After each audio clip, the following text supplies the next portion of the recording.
murmure des bosquets ancestraux. L'air crépitait d'anticipation. Un feu rugissait, projetant des ombres dansantes sur les pierres anciennes.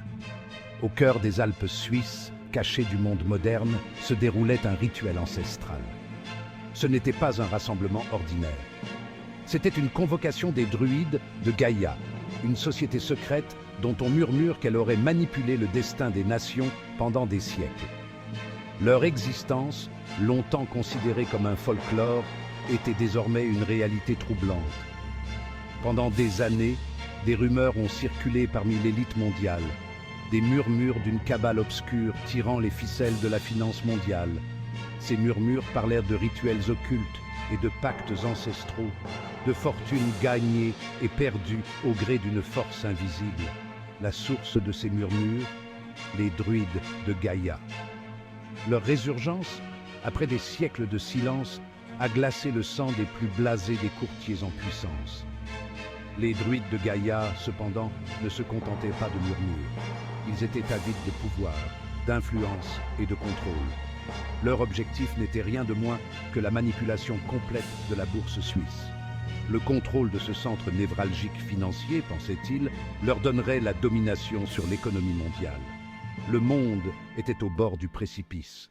Le sort des nations, la stabilité du marché mondial, tout était en jeu. Les druides de Gaïa jouaient un jeu dangereux, un jeu aux conséquences potentiellement catastrophiques.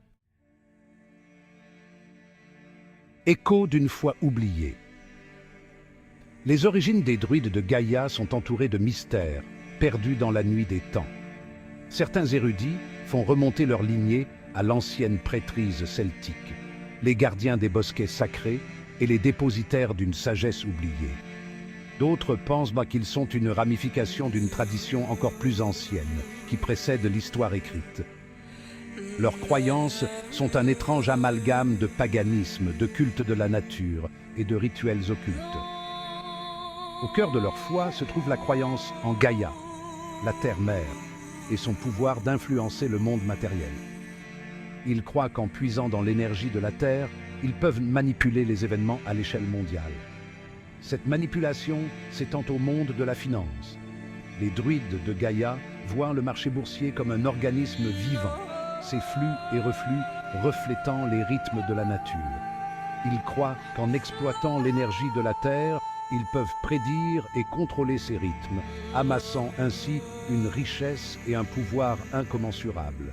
Leurs méthodes sont aussi mystérieuses que leurs origines. Les rumeurs abondent sur d'anciens rituels effectués à la lumière de la pleine lune, de sacrifices consentis pour apaiser la terre-mère, de pactes sombres conclus avec des forces invisibles. Que ces rumeurs soient vraies ou non, une chose est certaine, les druides de Gaïa sont une force avec laquelle il faut compter. La connexion suisse, une toile financière. La Suisse. Terre de montagnes majestueuses, de lacs immaculés et d'un système financier robuste, réputé pour sa stabilité et son secret. C'est ce système même que les druides de Gaïa ont dans leur ligne de mire, cherchant à transformer sa prévisibilité en une arme de chaos économique. La bourse suisse, nichée au cœur de Zurich, est un symbole de la puissance financière mondiale. C'est ici que des milliards de dollars changent de main chaque jour, façonnant le paysage économique du monde. Pour les druides de Gaïa, le contrôle de cette bourse représente le prix ultime, la clé pour débloquer leur grande ambition de domination économique mondiale. Leur stratégie est aussi rusée qu'audacieuse. En manipulant subtilement des actions et des matières premières clés, ils visent à créer des ondulations qui se propageront dans l'ensemble du système financier mondial. Ces ondulations, soigneusement orchestrées et programmées, entraîneront des cracks boursiers et des booms économiques, tous soigneusement conçus pour profiter aux druides et à leurs programmes obscurs. Les autorités suisses, cependant, ne sont pas insensibles à cette menace. Des rumeurs sur les activités des druides ont atteint les hautes sphères du pouvoir, déclenchant une enquête clandestine sur leurs opérations et leurs motivations. Une course contre la montre désespérée est engagée. Une course pour démanteler le réseau des druides avant qu'ils ne puissent exécuter leur plan et plonger le monde dans le chaos financier.